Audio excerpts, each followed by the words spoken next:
This is Washington wide receiver Ja'Lynn Polk. One of the highest floor wide receiver prospects, in my opinion. I feel very comfortable that he's going to go immediately into a starting lineup because he's very versatile. He's got average size, 6'1", 203. Nothing going to wow you in terms of athletic traits, but he has this like gritty style. You'll see him block players. You can see him move into the slot. He can work downfield on go route. So I think he's kind of more of like a Josh Palmer type, maybe Rashee Rice, if we can really start getting things cooking here a little bit. But nothing wowed me, but I can see why a lot of people just expect him to go in there and immediately contribute. I feel like Rashee Rice is like your go-to comparison this year for some reason. What? I don't get to drive the Lambo? No. Yeah, my favorite one for Polk is Josh Palmer. Nothing ever wows you, but yeah, with Rashee Rice, it's like he just is like the most because I don't see that at all.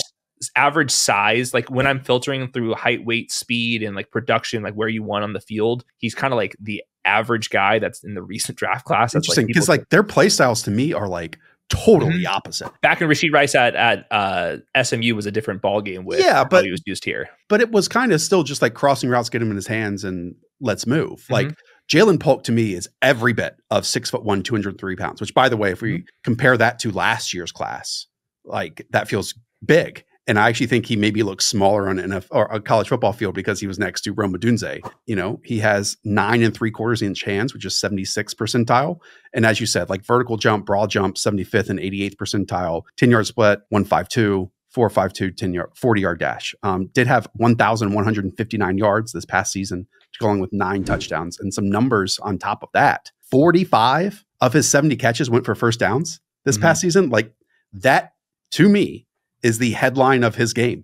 I'm going to do the grimy, the nitty gritty work. These are 7-yard patterns, 12-yard patterns, work into traffic or trash and utilize my strong hands that I do have, even if I have not created a lot of space and make difficult grabs for us to move the chains. He did it at the college level, and I think that that's what his game is going to be at the NFL level. Lots of back shoulder routes you just saw. That's part of that Washington offense. Plays bigger than his size would indicate. So yeah, I'm just like struggling to find like where he's going to absolutely dominate in any asset as a actual like move the chains. I think that his route running is solid. There were some really high-end contested situations.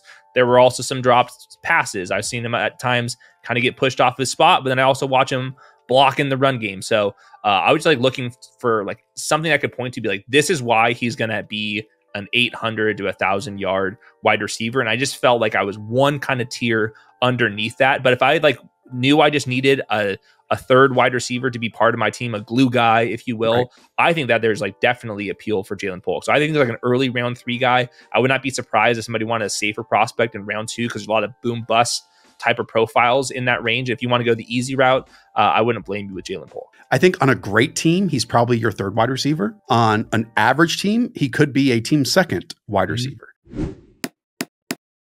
You sure about that? What I really liked was his concise movements. And I think he's going to end up being an outside player who then reverts back inside. And maybe like early career Tyler Boyd has that element to him. I've seen some people like our buddy Connor Rogers and Trevor Sigma have mentioned Chris Godwin.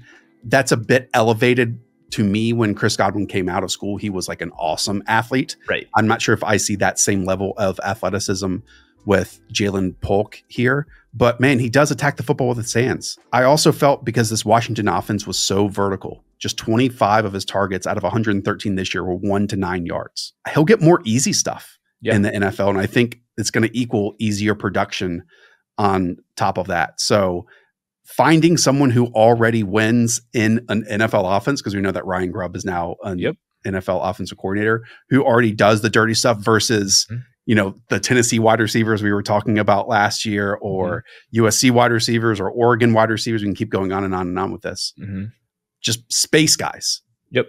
He's already fight you in the phone booth. I'm going to create a touchdown or a first down and win it away from my frame on difficult grabs, while also forcing 15 missed tackles this past season after the catch. I think that game translates, even though it's not special in any category.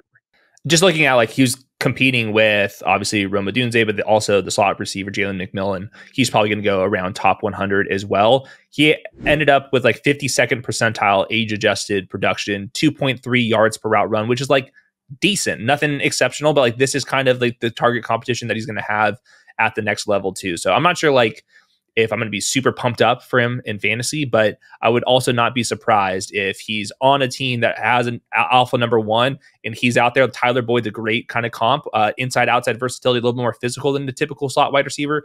Would not surprise me at all. So, and just going back to that Rashee Rice comparison, 6'1", 204, 4.51 in the 40. Ja'Lynn Polk, 6'1", 203, 4.53 in the 40. But 149, 10-yard split, 95th percentile vert, 86th percentile broad jump. So like there is more athleticism. Yes. And I thought even more after the catch speed immediately from Rashee Rice versus Ja'Lynn. I agree. I think that's all I have. That's all I have. It's not a surprise to me. This is like one of our shortest videos. Like he's just decent at everything. Yeah. One final thing I did want to say is Jalen McMillan is getting some late buzz, I think, in the draft process. I do believe that one reason why Ja'Lynn Polk didn't play more slot was because Jalen McMillan was there and he played the like I think 90% of his snaps in the slot. So that kind of forced, which is a good thing, Polk to be this outside to inside, because they did run like 4 or 5 wide at times. So kind of the slot versus outside stuff got blended and grayed a little bit out there too. All right. If you want to check out the longer prospect videos that we have, click the link down below. The channel has plenty of them. And the more of you that hit that subscribe button, the more cool videos we get to make. So producer Weaves, the MVP, Hayden as well. We will check you all on the next one.